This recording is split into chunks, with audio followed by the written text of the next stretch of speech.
Last time जब हम पढ़ रहे थे इंट्रोडक्शन ऑफ केमिस्ट्री बायोलॉजी, उसमें मैंने आपसे क्या कहा था? मैंने आपसे कहा था हम पढ़ेंगे कि लाइफ शुरू कहाँ से हो रही है। फिर जो साइटोलॉजी हमने पढ़ा था तो उसमें कहा था सेल के बारे में पढ़ना है। तो मैंने आपसे कहा सेल में लाइफ कहाँ से आएगी? ये जो स्टडी हो रही है वो जीन्स की हो रही है, वो जेनेटिक्स में हो रही है। किताब पे आप ध्यान दें बेटा, किताब में लिखा हुआ है deals with the study of inheritance including transmission of hereditary characters from parents to their offspring.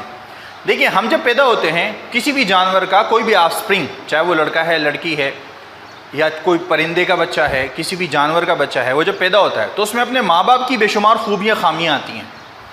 एक बड़ी अजीब सी बात है, हम जब भी बात करते हैं ना, हम इंसान हैं, ये टॉपिक सेट करें, लेकिन एक बात बता दूँ आपसे, हम जब भी कोई बात करते हैं हम ये कहते हैं उसके अंदर खूबियाँ आई हैं। ये बड़ी एक कड़वी एक तलख हकीकत है। हम बात करेंगे फ़हीम के अंदर, मैं हूँ ना, फ़हीम के अंदर उसके माँ बाप की खूबियाँ आई हैं, कहीं हम खामियों का जिक्र नहीं करते। मिसाल के तौर पर आप हैं बेटा, आप में से किसी स्टूडेंट को कह रहे हैं भाई जैसे इमरान है, इमरान से कहें, हम ये कहेंगे जनाब आप यार ये बिल्कुल देखो अपने अब्बू की तरह हंसता है, ये इतना अच्छा है अपने वालिद साहब की तरह, या इनकी वालदा जो थी वो, इनकी अम्मी जो थी वालदा जो थी वो बहुत नेक दिल थी, तो इमरान भी बहुत नेक दिल है। लेकिन हम ये नहीं देखते यार इमरान के अंदर क्या कुछ ऐसी आदतें हैं जो कुछ चुभती सी हैं, पिंच करती हैं, हम इन पर बात नहीं करते। ऐसा होता है कि नहीं होता? तो हमेशा अच्छाई नहीं आती, कुछ नेगेटिव पहलू भी आते हैं, लेकिन चलें ये इस पर हम बाद में बात करेंगे फिर कभी। फिर उसके बाद हम बात करेंगे प्लांटोलॉजी। अब ये इस किस्म के प्लांट्स हैं, एंशिएंट प्लांट है।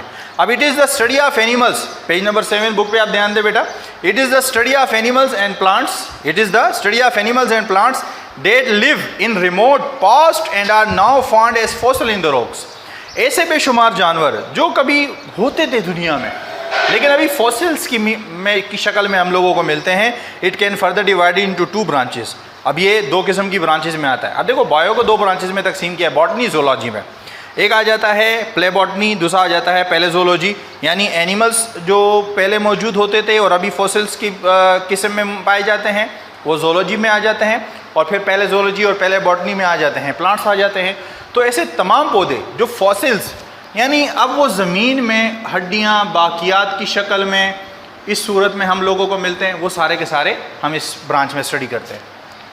पेज नंबर 8 पे आप आइएगा, क्लास 9th।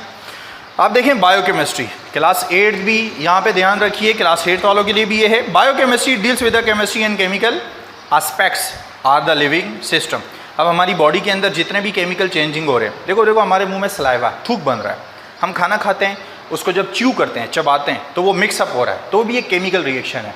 वो हमारे उसमें से होता हुआ फूड पाइप में से होता हुआ स्टमक में जा रहा है, अब वहाँ भी केमिकल रिएक्शन हो रहा है। अब इनके बारे में जो स्टडी हो जाए